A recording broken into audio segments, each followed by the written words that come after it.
This is basically Ragatha and Jax.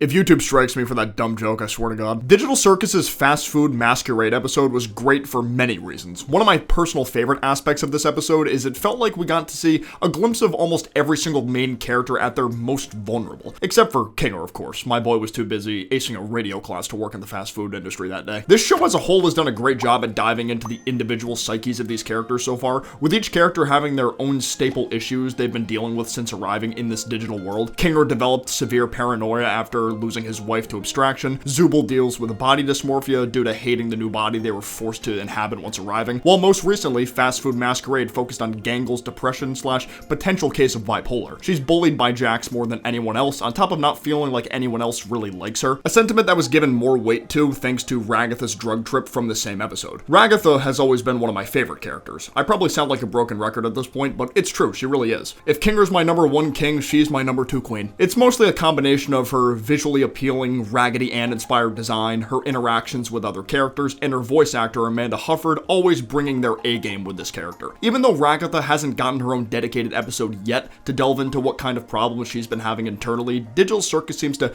have already laid the groundwork for what I think they will tackle when the time comes for this episode to air. Ragatha is someone who needs to be liked by everyone. A very insecure, unhealthy people pleaser to the point where she'll keep her own true feelings about a certain situation bottled up if it means she won't be seen as the bad guy. That's not to say Ragatha is completely fake all the time. She definitely cares about some of her other circus members. She just doesn't have the will to speak her mind out of fear one of them will stop liking her anymore. Even as early as episode 1, this behavior was being outlined through Ragatha's actions. While this episode was mostly focused on newcomer Pomni adjusting to her new digital life in hell, it did an excellent job at telling us who these characters were as people. Ragatha was the first character to really latch on to Pomni here, hoping to become friends with her and ease her into the circus life as best she can without making her feel too scared. Then the Kaufmo abstraction attack happened.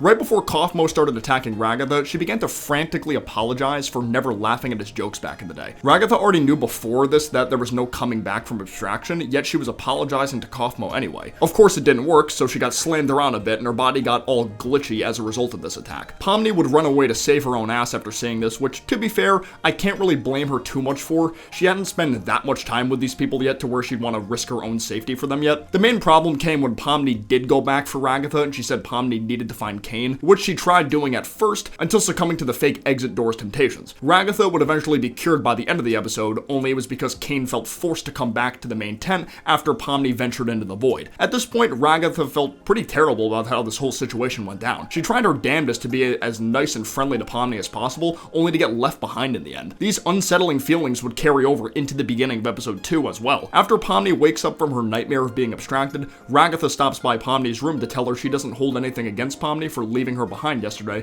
and that everything between them is all good, which obviously wasn't Ragatha's true feelings. What she's doing here is trying to bait an apology out of Pomni instead of telling Pomni directly how getting left behind made her feel terrible and unwanted. But Pomni is still shaking up about the dreams she had, and the idea of apologizing to Ragatha isn't on her mind at all in that moment. Ragatha becomes noticeably uncomfortable here after getting nothing from Pomni, as we see. Yet she continues to have those feelings bottled up and just changes the topic to being curious on what new adventure Kane will have everyone partake in that day. Ragatha continues to try and get closer to Pomni, but to no avail, not wanting to leave her behind during the truck chase, even though Jax was constantly trying to make things more chaotic by the second, eventually confiding a bit in Kinger about how she's sad because she thinks Pomni doesn't like her. What made this scene of these two so special to me was not only did it do a good job at showing how well Kinger can talk to people under the right circumstances, it also foreshadowed Kinger's ability to think clearly in dark places, evident by almost immediately forgetting this combo with Ragatha when he took the bucket off his head. Although Pomni still didn't give Ragatha a proper apology by the end of episode 2, she still appreciated Pomni's actions towards Gummy Goo, at least to a degree. While she did seem actually happy Pomni was slowly starting to adjust more to the circus life, it wouldn't surprise me if she also felt a bit slighted in this moment, because Pomni didn't show the same kind of care and initiative towards Ragatha herself when she needed saving from Kaufmo. Even still, Ragatha gave Pomni credit after Gummy Goo was poofed by Kane. She did seem genuine in this moment too, even offering Pomni a spot to attend Kaufmo's funeral. Ragatha took a bit of a backseat in episode 3 since the majority of the focus there was on Kinger and Pomni. She still had a good time with Gangle and the Ghost One for a tea break though. Pomni's talk with Kinger was a pretty big breakthrough for her as well. From this point on, it felt like she'd become pretty adjusted to the circus life, or at the very least on the same level of adjusted as the other guys are. And thanks to this, Pomni finally gave Ragatha her flowers for being so kind-hearted to her since she arrived. Like I mentioned earlier, Fast Food Masquerade gave us more insight into these characters' most vulnerable states of mind. The biggest instances in this episode were Gangle, Jax, and Ragatha. Gangle's case was more so expanding on knowledge we already had about her personality, while Jax was shown to be less of a direct nuisance to those around him thanks to fast food labor breaking down his mental more over time, even asking Pomni how she'd been holding up during the day, which on the surface may have seemed extremely out of character for him, but given the context of the episode, it made sense. A lot of people think Jax has been putting on a mask of cocky, insane narcissism here as a way to not be seen as a vulnerable or show any weakness, and these moments from episode 4 seem to back that up. On top of it fitting in with this episode's theme of masking your feelings to keep on pushing through out of some kind of fear. So when it came to Ragatha, her thoughts became a lot more negative and concerning than her normal usual self. This was due to the fact that after spraying some sauce in her eye that must have been laced with acid or something, she started tripping balls for the remainder of the episode, saying things like how she found Gangle more annoying with her new mask than when she had her sad mask on, getting jealous of Pomni trying to reconnect with Gummy Goo, and telling Jax that even though she hates him, she doesn't want him to hate her. A lot to unpack there, for sure. There's definitely a possibility some of these statements were simply intrusive thoughts slipping out with Ragatha not being in a normal state of mind. Like the Gangle statement in particular, I could see that as an intrusive thought, because even after she said this,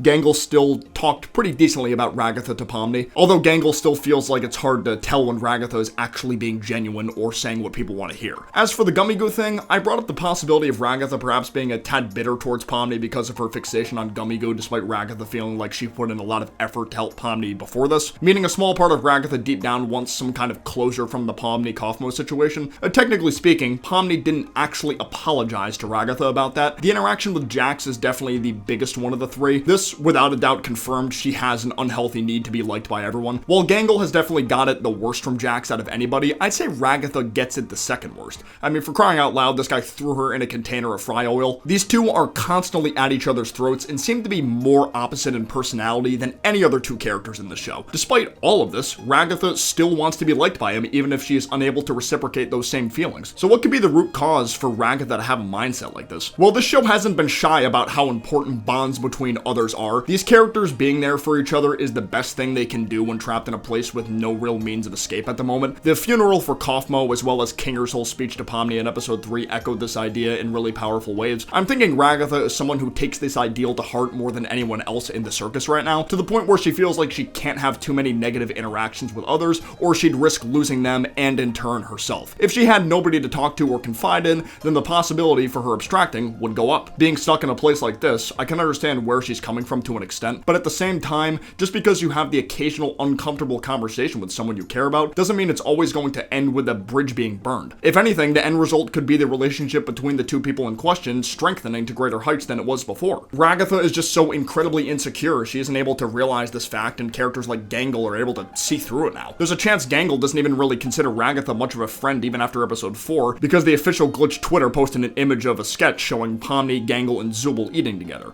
No Ragatha in sight. Another possibility is Ragatha's need to be liked could come from something that happened in her old life as a human, with Gangle confirming she was able to remember not only her old life as a shift manager, but over time why she even became a shift manager in the first place as a means to have a more stable income, because becoming a manga artist was likely frowned upon by others around her. Then maybe Ragatha had something going on in her past where an entire group of friends abandoned her for whatever reason, and that served as the catalyst to her getting trapped in the circus. It's already confirmed the next episode is going to be the Ragatha-focused one, and I'm pretty confident her people-pleasing / insecurity is going to be the main focus that gets tackled on whatever adventure they go on. Pomni probably being the one to level with her on why it's not okay to think like that and why speaking your true feelings is okay in certain areas, even if it leads to an uncomfortable conversation. The lingering question for me is just what adventure or setting will these guys be in so this issue would be able to mesh well with the adventure? Because that's something episode 3 and 4 did extremely well. They took aspects of the characters they intended to focus on, and that meshed meshed well with the settings they were put in. Kinger was constantly paranoid in light places and only felt sane in dark places, which is why he made those pillar forts back in the main tent, to keep his sanity in check while also feeling close to his wife. So the adventure that expanded on this character took place in a creepy, dark, haunted house. Then Gangle, who has literal masks for faces and an irrational fear of failure, was tasked to be the manager in a fast food service-themed adventure, an industry that encourages employees to keep a positive mental attitude during service at all times, regardless of what's going on that day. Because an employee crashing out could mean not only the establishment would lose business, but could result in the employee getting fired. Even though Gangle didn't actually, really like being a shift manager during that adventure, or really even during her real life, she felt like it was a last resort since nobody believed in her ability to become a manga artist, which meant she started to lose faith in her own self and become depressed. Where could these guys go where exploring insecurity and a need to be liked feel fitting yet creative? A nightclub adventure? A day in high school? I don't know. But I'm looking forward to whatever they end up actually coming up with. Maybe then we'll get to see Ragatha act more authentic towards others by the end, and it will pay off for her to do so. Let me know in the comments below what you guys think of Ragatha as a character and what you hope to see from her in future episodes. I'd love to know. Quick thanks to my gold tier patrons, BFP4, Izzytorium, Draconish, and Agender Fox. You guys' support really means the world to me. If you enjoyed this video, be sure to leave a like down below and subscribe for more content like this in the future. But for now, I will see you guys next time. Peace out, take care, bye-bye.